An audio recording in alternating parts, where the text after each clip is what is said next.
nada, y aunque ya asumo que no hace falta decirlo, el recordatorio lo hacemos, por favor, los móviles, modo silencio.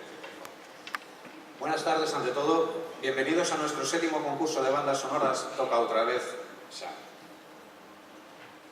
Llevamos 7 ediciones ya y año tras año ha ido creciendo el número de participantes hasta llegar a unas dimensiones en las que hemos tenido que dividirlo en 2 años. Ahora estamos en la segunda.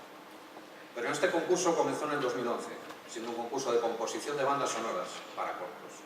Y hoy tenemos entre nosotros a la primera ganadora de este concurso. Y la tenemos entre nuestro magnífico jurado, Uxía Oña Lourido.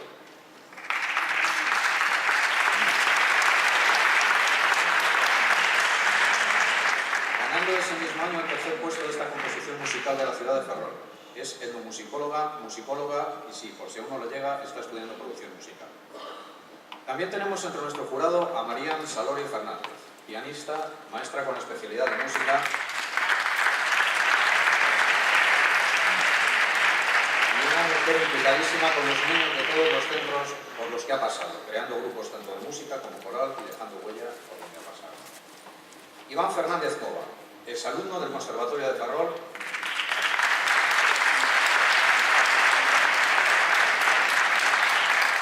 y uno de los impulsores de este concurso, clarinetista y profesor de lenguaje musical y armonía en la Asociación Cultural Musical Sementeira de Narón, que junto con Eusebio López Egea, director de la banda infantil Sementeira,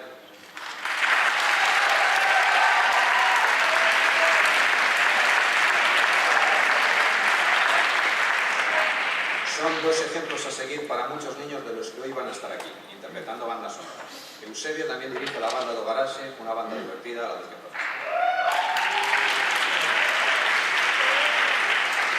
Y por último, Ana Trastoy Cuba, maestra especialista en música,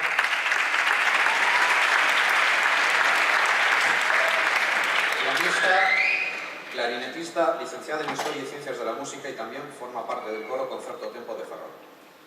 No vamos a dar paso a nuestra esperada gala sin antes agradecer su colaboración con este evento a entidades como Telepizza, Supercor, Covirán, Fini Golosinas, PC Box Ferrol, Imprenta Gormar y Meremar. Y por supuesto no pueden faltar nuestros especialistas en música, LED, Emosons y Musical 100 Fotos, y una especial colaboración por parte de CaixaBank. También nuestro agradecimiento al Ayuntamiento de Ferrol por cedernos este precioso auditorio y a sus técnicos por hacer posible este espectáculo. Y como no, a nuestro conservatorio por dejarnos todo el material, instrumentos y por su implicación.